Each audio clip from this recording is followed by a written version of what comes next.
नमस्कार, मैं डॉक्टर अनुपमा आप सबका स्वागत करती हैं और आज की जो मेरी वीडियो है वो यूटीआई के ऊपर है।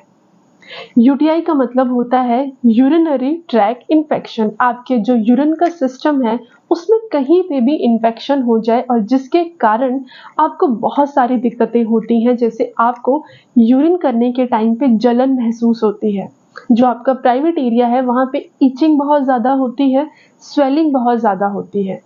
आप बार-बार यूरिन पास करने जाते हैं और ऐसा लगता है कि ब्लैडर हमारा पूरा भरा है लेकिन निकलता वो ड्रॉप वाइज है। इसी के साथ अगर आपने इस प्रॉब्लम को नज़रअंदाज किया और ये थोड़ा एग्रावेट होती है तो आपको फीवर भी हो सकता है, नौजिया और वॉमिटिंग के साथ। तो आपको ये चीज़ ज़रूर ध्यान देनी है कि जो यूटीआई की प्रॉब्लम है, आप जब भी मेडिसिन लेते हैं तो ठीक हो जाता है, बट कुछ टाइम के बाद ये दोबारा से रीअकर होता है। तो उसके पीछे का कारण आपका लाइफस्टाइल होता है, क्योंकि हम रोज़मर्रा की लाइफ में अपने हर चीज़ का ध्यान देते हैं बट कुछ-कुछ मेन चीज़ों को निग्लेक्ट कर देते हैं या हमें उसके बारे में पूरी नॉलेज नहीं होती। उसी कारण से ये जो प्रॉब्लम है ये बार-बार उभरती है और ये जब दोबारा उभरेगी तो पहले से और ज़्यादा सीवियर होती है। तो सबसे पहले हम आपको ये बता दें कि यूरिनरी सिस्टम जो है उसमें कौन-कौन से पार्ट इन्वॉल्व हैं। सबसे पहले आ जाता है आपका किडनी, जो फिल्ट्रेशन का काम करता है। फिर उसके बाद आता है यूरेटर, जो पतली सी 2 ट्यूब होती हैं जो कनेक्ट करती है आपकी किडनी को आपके ब्लैडर से। और इसके बाद ब्लैडर जो होता है वहाँ पे आपका यूरिन इकट्ठा होता है और वहाँ से जो छोटी सी पाइपलाइन जा रही है उसे हम यूरेथ्रा कहते हैं, वहाँ से वो बॉडी से पास आउट हो जाता है। ये नॉर्मल सिस्टम है। बट इन केस अगर बैक्टीरिया एंटर कर जाता है और उसने जनरली इम्पैक्ट किया आपके लोअर यूरिनरी सिस्टम को, जिसमें आपका यूरेथ्रा आता है और ब्लैडर आता है, तब आपको ये साइन और सिम्टम जैसे पेशाब में जलन होना, बार-बार पेशाब आना, वहाँ पे इचिंग होना, ये सिम्टम्स आपको देखने को मिलते हैं। कौन सा वो बैक्टीरिया होता है जिसकी वजह से ये आपको प्रॉब्लम है, तो वो होता है ई कोलाई। ई कोलाई जब एंटर करता है तो वो उसकी प्रोडक्शन बहुत ज़्यादा हो जाती है और जब-जब आपको लगता है कि वहाँ आपके जो प्राइवेट पार्ट है वहाँ पे मॉइस्चर ज़्यादा है, नमी ज़्यादा है, तब ये प्रॉब्लम और ज़्यादा एग्रावेट होती है। तो सबसे पहले आप ये जान लें कि वो कौन-कौन से कॉजेज़ हैं, क्योंकि अगर आपने कॉज़ को पकड़ लिया तो आपकी जो ट्रीटमेंट है वो कंप्लीट होती है और बार-बार आपको ये प्रॉब्लम झेलनी नहीं पड़ती। तो सबसे मेन कॉमन जो प्रॉब्लम है वो मेल या फीमेल की बात करूँ तो वो होता है उनका पुअर हाइजीन। वो अच्छे से उस प्राइवेट एरिया को क्लीन नहीं करते। कभी भी आप जब कोई भी एक्टिविटी कर रहे हैं, स्पेशली अगर यूरिन पास आउट कर रहे हैं या स्टूल पास आउट कर रहे हैं, तो आपको अपने एरिया को अच्छे से क्लीन करना है। और क्लीन से मेरा मतलब होता है कभी भी अगर आप क्लीन करें तो आपको फ्रंट से बैकवर्ड करना है, बैकवर्ड से फ्रंट नहीं, क्योंकि हमारा जो एनल पार्ट है जहाँ से स्टूल पास आउट होता है वो बैक्टीरियाज कंटेन करता है। वो जब आपके यूरेथ्रा के पास आएगा या कोई भी कंटेंट आता है तो इन्फेक्शन क्रिएट करता है। स्पेशली ये फीमेल्स में देखने को मिलता है। तो इस चीज़ का आपको ध्यान देना है। आपको क्लीन करना है फ्रंट से बैकवर्ड। उसके साथ-साथ जब आप नहाने जाते हैं तो अपने एरिया को आपको अच्छे से क्लीन करना है, क्योंकि कभी-कभार जो सोप के जो इरिटेट कंटेंट होते हैं वो भी आपको इन्फेक्शन को और ज़्यादा प्रमोट कर देते हैं। इसी के साथ कोई भी मेडिकल शैम्पू है या आप सोप यूज़ कर रहे हैं या फिर इंटरमिटेंट वॉश यूज़ कर रहे हैं, ये आपको बिल्कुल नहीं करना है। ये सारे आपके पीएच को इम्बैलेंस करते हैं और बैक्टीरियल ग्रोथ को और ज़्यादा प्रमोट करते हैं। नेक्स्ट हमारा आ जाता है, अगर आप डायबिटिक हैं तो उन पेशेंट में ये प्रॉब्लम थोड़ा ज़्यादा देखने को मिलती है, क्योंकि उनका इम्यून जो है वो लो होता है। थोड़े भी अनहाइजीन की वजह से या थोड़े भी अगर प्रिवेंशन अच्छे से ना की जाए तो उनमें ये प्रॉब्लम ज़्यादा हो जाती है। इसके साथ-साथ अगर प्रोस्टेट एनलार्जमेंट की प्रॉब्लम है तब भी ये प्रॉब्लम हमें देखने को मिली है। फीमेल में ये कंप्लेंट ज़्यादा होती है एज़ कम्पेयर टू मेल, क्योंकि उनकी जो एनाटॉमी है, जो उनका यूरेथ्रा है, वो एनस के बहुत पास होता है, इसीलिए वो इन्फेक्शन जल्दी स्प्रेड होता है। तो ये आपको प्लीज़ ज़रूर ध्यान देना है। उसके साथ-साथ अगर आपको लगता है कि आपका ब्लैडर फुल हो चुका है, तब आपको तुरंत वॉशरूम जाना है और अपने ब्लैडर को एम्प्टी करना है, उसे खाली करना है। अदरवाइज़ आपका जो ब्लैडर है उसकी मसल्स कुछ टाइम के बाद अगर ऐसे ही प्रोसेस रही तो वीक हो जाती हैं, तो इसका आपको ज़रूर ध्यान देना है। उन कंडीशन में जहाँ पे मेनोपॉज़ल स्टेज आ जाती है, वहाँ एस्ट्रोजन लेवल बॉडी में कम हो जाता है और उस कारण यूटीआई इन्फेक्शन ज़्यादा ही प्रमोट हो जाता है और पेशेंट को सफ़र करना पड़ता है। इन केस अगर आप पिल्स ले रही हैं, ओरल कॉन्ट्रासेप्टिव पिल्स, और वो बहुत ज़्यादा ले रही हैं, तब भी आपका हार्मोन्स इम्बैलेंस होगा और यूटीआई की प्रॉब्लम को वो बढ़ा सकता है।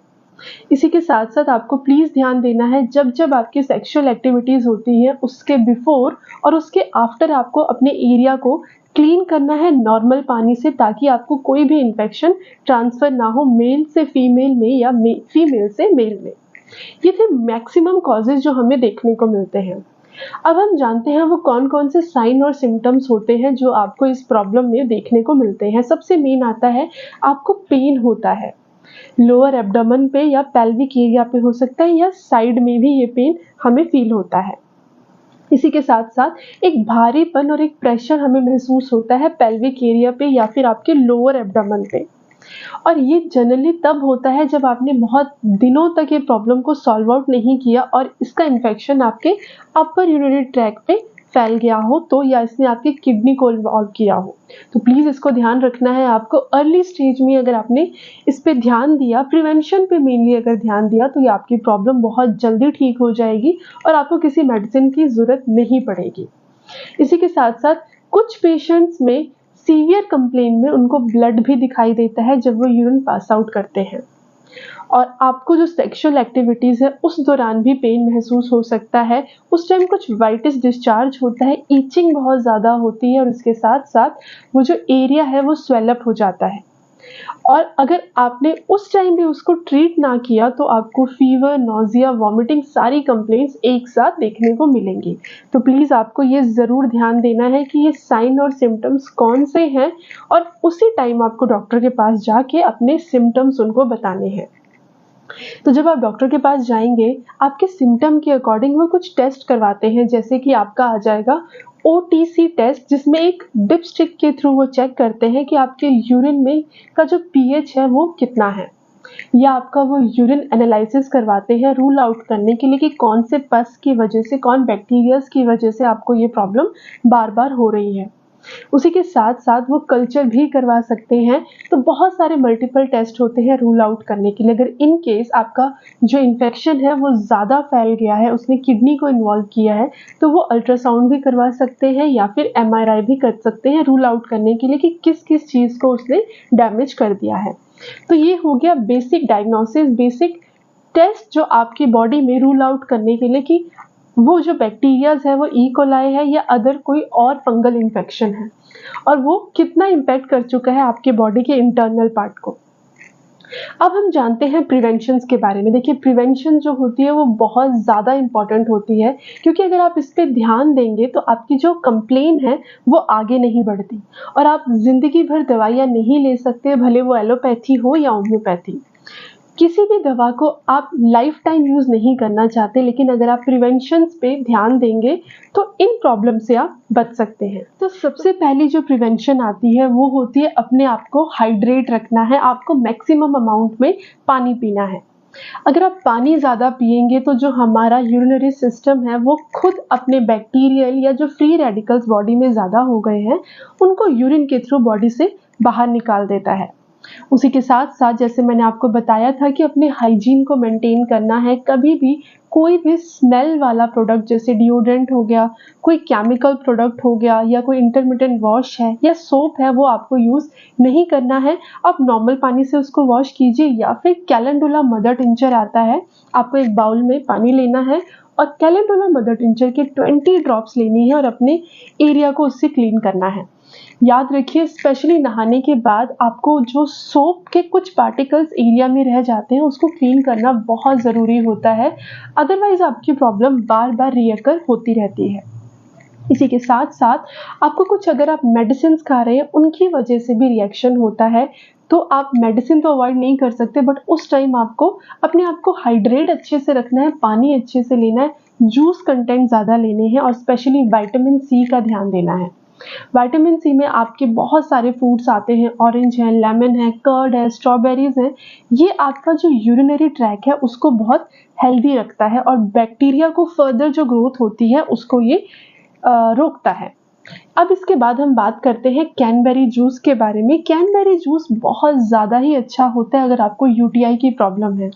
एक तो इसमें विटामिन से बहुत अच्छा होता है और उसके साथ ही साथ आपको जो यूटीआई की प्रॉब्लम है, जलन ज़्यादा होती है, इचिंग ज़्यादा होती है, उसको ये शांत करता है। आप कर्ड भी यूज़ कर सकते हैं। दही भी बहुत एक फॉर्म में गुड बैक्टीरियाज होते हैं जो आपके जीआईटी के साथ आपके यूरिनरी सिम्पटम को भी हेल्दी रखते हैं। इस चीज़ का आपको ज़रूर ध्यान देना है। देखिए, बहुत सारी चीज़ें आती हैं मार्केट में आपके इंटरमिटेंट वॉश की तरह, बट आपको उसे यूज़ नहीं करना क्योंकि उससे जो आपका पीएच बैलेंस है वो इम्पैक्ट हो जाता है। उसके साथ-साथ आपकी बॉडी में छोटे-छोटे पार्टिकल्स की जगह इचिंग शुरू होती है और वहाँ से बैक्टीरियाज़ एंटर करते हैं।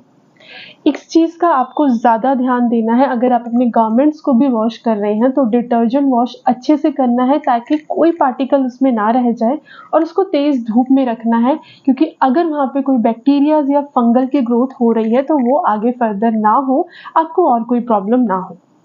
इसके साथ ही थी हमारी प्रिवेंशन। अगर आप इस पे ध्यान देंगे तो आपकी जो कंप्लेन है वो अपने आप ठीक हो जाएगी, आपको मेडिसिन की ज़रूरत नहीं पड़ती है। बट इन केस आपने ये सब कुछ किया फिर भी अगर आपकी प्रॉब्लम ठीक नहीं हो रही तो हमारी होम्योपैथी उस पे कैसे काम करती है, अब हम ये जानते हैं। देखिए, होम्योपैथी कभी भी हम पेशेंट की टोटलिटी के अकॉर्डिंग ही देते हैं, उसके साइन सिम्टम्स के अकॉर्डिंग और डिजीज़ के साइन सिम्टम्स के अकॉर्डिंग। बट कुछ ऐसे कॉम्बिनेशंस भी आते हैं जो मदर टिंचर के फॉर्म में हम यूज़ करते हैं और बहुत जल्दी उनका असर हमें पेशेंट में देखने को मिला है। कॉम्बिनेशन जानने से पहले कुछ मैं आपको ऐसी मेडिसिन्स बता दूं जो आपके यूटीआई की प्रॉब्लम में बहुत ज़्यादा इफ़ेक्टिव होती हैं अगर हम इसे पेशेंट के साइन और सिम्टम के अकॉर्डिंग देते हैं। जैसे कि कैंथेरिस आ जाता है, एपिस होता है, सारसापेरिला होता है, नाइट्रिक एसिड है, सीपिया है। इसके साथ साथ एक नुसोड होता है जिसका नाम होता है कोलिबेसिनम। इसी के साथ बर्बेरिस वल्गैरिस दे सकते हैं, पेरीरा ब्रावा दे सकते हैं, ऑसिमम दे सकते हैं और कैलेंडुला का मदर टिंचर भी यूज़ करते हैं। मेडिसिन देखिए बहुत सारी है और हर पेशेंट में अलग अलग मेडिसिन ज़्यादा सूट करती है, बट कुछ ऐसा कॉम्बिनेशन है जो सब पेशेंट पे बहुत ज़्यादा इफ़ेक्टिव होती है और मैंने अपने क्लिनिकल प्रैक्टिस में इसको पेशेंट्स पे ट्राई किया और मुझे बहुत अच्छे रिजल्ट मिले हैं। वो आ जाता है, देखिए सबसे पहले आपको मार्केट से जब भी कोई मेडिसिन ले तो ध्यान रखें वो सील पैक हो, आपको खुली मेडिसिन नहीं लेनी है। तो आपको मेडिसिन जो लेनी है वो आती है, बर्बेरिस वल्गैरिस का मदर टिंचर लेना है, पेरीरा ब्रावा का मदर टिंचर लेना है, ऑसिमम का मदर टिंचर लेना है और इसके साथ साथ सारसापिरिला का मदर टिंचर लेना है। ये इक्वल प्रोपोर्शन में सारी आपको एक 100 ml की बॉटल में डालना है, अच्छे से मिक्स करना है और इसको 15 ड्रॉप लेना होगा दिन में 3 बार आधे ग्लास पानी में। इसी के साथ अगर आपको लगता है कि आपको एरिया को क्लीन करना है तो आपको कैलेंडुला मदर टिंचर यूज़ कर सकते हैं। एक मग में कुछ ड्रॉप 20 या 15 ड्रॉप आप कैलेंडुला मदर टिंचर डालें और उससे अपने एरिया को क्लीन करें। आपकी इचिंग, जो बर्निंग सेंसेशन है और बार बार जो री इन्फेक्शन है वो नहीं होगा। इसी के साथ साथ आपको कुछ पोटेंसीज भी लेनी होंगी, जैसे कि कैंथेरिस लेना है 30 पोटेंसी दिन में 3 बार। इसी के साथ आपको इक्विजिटम लेना होगा 30 पोटेंसी, ये भी दिन में 3 बार लेना है। अगर आपको फीवर है तब आपको यूपेटोरियम लेना होगा, अदरवाइज आप यूपेटोरियम स्किप कर सकते हैं। अगर आप यूपेटोरियम ले रहे हैं तो यूपेटोरियम 30 पोटेंसी या 200 की पोटेंसी आप यूज़ कर सकते हैं और इन दोनों को आप दिन में 3 बार ले सकते हैं। आपका फीवर उस कारण से अगर है तो वो ठीक हो जाएगा। आपको ये ज़रूर ध्यान देना है, ये जो मेडिसिन है ये हर पेशेंट में कभी कभार वेरीज हो सकती है। किसी को एपिस ज़्यादा अच्छा रिजल्ट दिखाती है, किसी को नाइट्रिक एसिड, बट ये कॉम्बिनेशन यूनिवर्सल है, हर पेशेंट पे बहुत इफेक्टिव होता है। उसके साथ साथ कैलेंडुला आप उसे अप्लाई करेंगे तो आपकी जो भी जेनिटल एरिया में री इन्फेक्शन हो रहा है, बर्निंग हो रही है, इचिंग हो रही है, वो बहुत जल्दी ठीक हो जाएगी। याद रखिएगा, कैलेंडुला जब भी अप्लाई करें तो हल्का सा कोकोनट आप इसको मिक्स करके यूज़ कर सकते हैं, या अगर आप किसी बाउल में इसकी 20 ड्रॉप डाल रहे हैं और उसके बाद उस पानी से अपने एरिया को साफ कर रहे हैं तो आपको कोई भी ऑयल यूज़ करने की ज़रूरत नहीं है। वीडियोस कैसी लगी प्लीज़ मुझे कमेंट करके बताइएगा और अब तक अगर आपने मेरे चैनल को सब्सक्राइब नहीं किया तो जल्दी जाके सब्सक्राइब करिए, मैक्सिमम लाइक करिए और शेयर करिए। अपना ध्यान रखिए, स्वस्थ रहिए। धन्यवाद।